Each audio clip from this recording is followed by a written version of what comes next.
श्री स्वामी समर्थ. सर्व स्वामी भक्तांचं आपल्या चॅनलवर स्वागत आहे. बघा, देवघरात पूजा करताना घंटी कधी आणि किती वेळा वाजवावी, तुम्हीही हीच चूक करताय का? तर बघा, घरातील देवघरात असो किंवा मंदिरात पूजा करताना घंटी वाजवणे म्हणजे सकारात्मकताच असते. घंटी वाजवल्याशिवाय पूजा पूर्ण होत नाही. सकाळी देवपूजा करताना, आरती करताना आणि देवाला नैवेद्य दाखवताना घंटी नक्कीच वाजवली जाते. देवाला प्रसाद किंवा नैवेद्य दाखवताना घंटी वाजवणे हे सुद्धा शुभ मानलं जातं.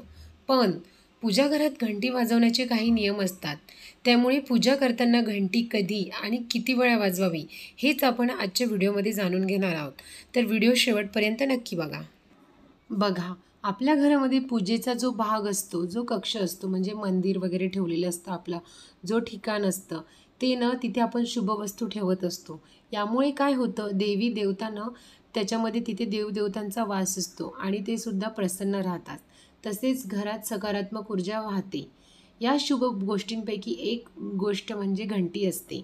पूजागृहात किंवा मंदिरात गरुड घंटा ठेवणे हे सर्वात शुभ मानले जाते.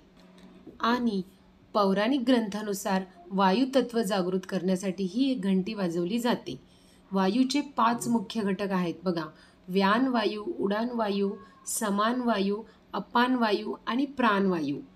तेव्हा देवाला नैवेद्य अर्पण करताना 5 वेळा घंटी वाजवली जाते. वायुतत्वांचा 5 वेळा घंट वाजवली जाते आणि भोग अर्पण केला जातो. 5 वेळा घंटी वाजवल्याने देव आणि वायुतत्व जागृत होतात. तसेच मान्यतेनुसार काय होतं, घंटीचा आवाज जो आहे ना, तो नकारात्मक ऊर्जा आणि वाईट शक्तींना दूर करतो. त्याचा आवाज घरात सकारात्मक ऊर्जा पसरवतो. ज्यामुळे काय होतं, आपल्या घरातील ज्या सगळ्या व्यक्ती आहेत त्यांचं मन हे शांत होतं आणि घरातनं नेहमी आनंदी वातावरण राहते. तसेच असे सुद्धा मानले जाते की घंटीच्या आवाजाने आपले जे देव आहेत घरामधील, देवघरातील, ते सगळे जागृत होतात आणि त्या काय करतात, भक्तांच्या प्रार्थनानं देवापर्यंत पोचतात. म्हणजे आपण पूजा वगैरे केली, आरती केली आणि आपण जेव्हा घंटी वाजवली ना, त्या घंटीने आपले सगळे देव जागृत होऊन आपण जी प्रार्थना त्यांच्याकडे करत आहोत ती त्यांच्यापर्यंत पोचतात. तर ही घंटी कधी वाजवावी, तर देवाला नैवेद्य अर्पण करताना. बघा, देवाला अर्पण केलेले अन्न, पाणी, मिठाई, फळ वगैरे जे काही असेल ते आपण देवाला जेव्हा अर्पण करतो ना, तेव्हा आपण काय करतो, घंटी वाजवतो.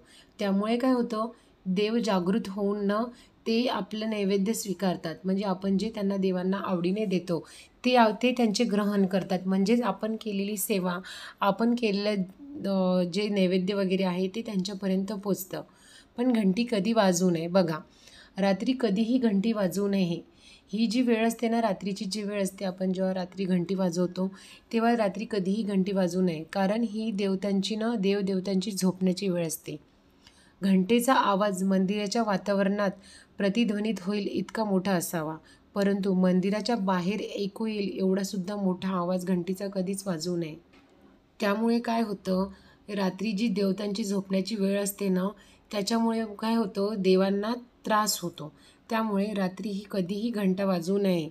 आणि जेव्हा घंटा वाजवायची आहे तेव्हा आपण, म्हणजे घंटा वाजवण्याचा जो वेळ आहे, जो कालावधी आहे, तो आपण सकाळी, म्हणजे छान काळ जेव्हा मानलेला गेलेला आहे घंटी वाजवण्याचा, तो म्हणजे जेव्हा आपण सकाळी प्रातःकाळी उठून आपण देवाला, जेव्हा देवाची पूजा करतो, देवांचा नैवेद्य वगैरे देतो, देवांची आरती करतो, त्या काळात घंटी वाजवणे हे अतिशय शुभ मानलं जाते.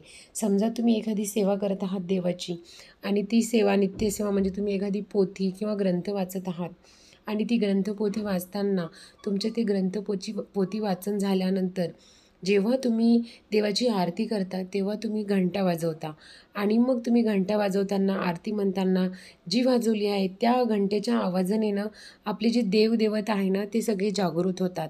त्यावरून तुम्हाला समजते की आपली जी केलेली सेवा आहे ती आपल्या देवांपर्यंत, आपल्या इष्टदेवांपर्यंत ती पोहोचलेली आहे. त्यामुळे काय होतं, तुमच्या घरामध्ये ना नेहमी सकारात्मक वातावरण हे नेहमी राहतं. आणि जेव्हा तुम्ही पूजा करता तेव्हा काय करायला पाहिजे माहिती आहे का? घंटीची सुद्धा पूजा केली जाते. तुम्हाला माहिती आहे का? जेव्हा तुम्ही पूजा करता तेव्हा तुम्हाला घंटीची सुद्धा पूजा करायची आहे.